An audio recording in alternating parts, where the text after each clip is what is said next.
ఇప్పటి వరకు నా దగ్గరే ఉన్నాడు. జస్ట్ నో మా చిన్నత్తయ్య తీసుకున్నారు. కొంచెం రిలాక్స్డ్గా ఉంది. హవికి అసలు హెల్త్ సెట్ కాలేదు కదా, ఇప్పటి వరకు కొంచెం సిక్గా ఉన్నాడు. ఇప్పుడిప్పుడే కొంచెం సెట్ అవుతున్నాడు.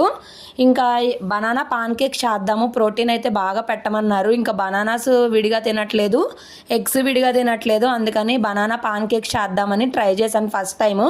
చాలా బాగా వచ్చాయి. నిజం చెప్పాలంటే మా అబ్బాయి తిన్నదేమో కానీ మేము తినడమే సరిపోయింది. ఒక్కటి తిన్నాడు, మిగిలినవన్నీ నేను తిన్నాను. ఒకటి మా మామయ్యకి టేస్ట్ కోసం ఇచ్చాను. మా చిన్నత్తయ్య ఆ రోజు మంగళవారం అవ్వడం వల్ల తినలేదు. నిజంగా చాలా బాగుందని చెప్తున్నాను. ఇలా పెట్టడం వల్ల ఏంటంటే వాళ్ళకి మంచిగా అనిపిస్తుంది కదా, అందుకని సో ఇలా ట్రై చేశాను. మీరు ట్రై చేశారా లేదా చెప్పండి. అమ్మో బొంగారు ఎవరమ్మా? చెల్లికి ముద్దు పెట్టు, కిస్ పెట్టు, చెల్లికి కిస్ పెట్టు. ఓ తల్లే బంగారమే. అర్రే ఏం అర్థం అవుతుంది? అర్రే తీయొద్దా? వాళ్ళు తెలిసి మాట్లాడుకుంటాడంట, ఆమెమో చూస్తుంది. కార్